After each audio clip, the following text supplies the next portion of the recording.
Once staunch allies of President Emmerson Mnangagwa, Zimbabwe's war veterans, have now turned against him, calling for nationwide demonstrations on the 31st of March to pressure him to step down. Led by Blessed Geza and group accused Mnangagwa of grand corruption and incompetence, demanding his immediate resignation. Now, this development follows internal clashes with the ZANU-PF over efforts to extend Mnangagwa's tenure beyond the constitutional limit. While his second and final term is set to end in 2028, loyalists are pushing for a constitutional amendment to grant a 2-year extension. The war veteran's stance signals cracks in Mnangagwa's support base, fueling speculation about a possible leadership battle ahead of the 2028 elections. Now joining us to discuss this is political analyst, and I got some practice from before, Makomborero Haruzive. I'm hoping that I got that right. Welcome, Makomborero.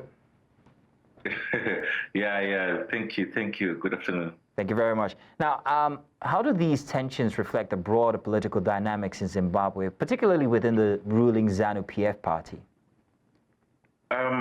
These expose the deep, vicious circles and cycles of exclusion, the deep-seated contradictions within ZANU-PF, and these come from, their difference with regards to access to national resources. These come with their differences with regards to the power matrix.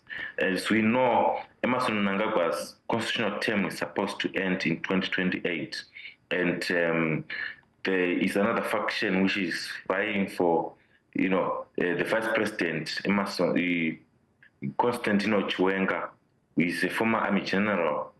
They are fighting for him to succeed Chiwenga, but it seems Chiwenga has other ideas. So, as we all know, last year in December, 2024, there was a conference where they came up with resolutions. The first resolution of the ZANU-PF party, the ruling party, was to extend Emmerson Mnangagwa's term to 2030, and this clearly violates the constitutional term limits.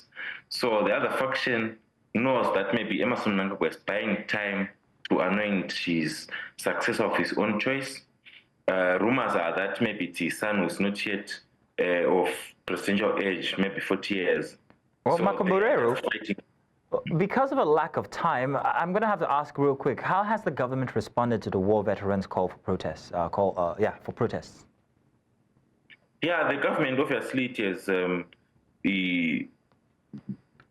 threatened with crackdowns as usual, the usual script. But my hope is that when they crack down on their, factional and party enemies like former liberation struggle fighter, war veteran Gezi, I hope they will not also clamp down on the opposition and on innocent civilians.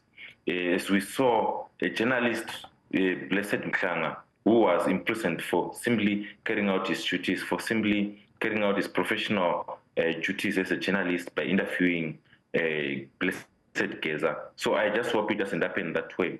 But my wish is that these fights should escalate. They should escalate very well, because an imploded ZANU-PF offers numerous options and opportunities for progressive change in Zimbabwe. It will present even the opposition that has been suffering from both these factions, it will present them with new opportunities to move and forward the agenda for transformation, for change, and establish a democratic and development of Zimbabwe. Mr. Haruzive, I want to say thank you very much for giving us your time this afternoon. Okay, thank you.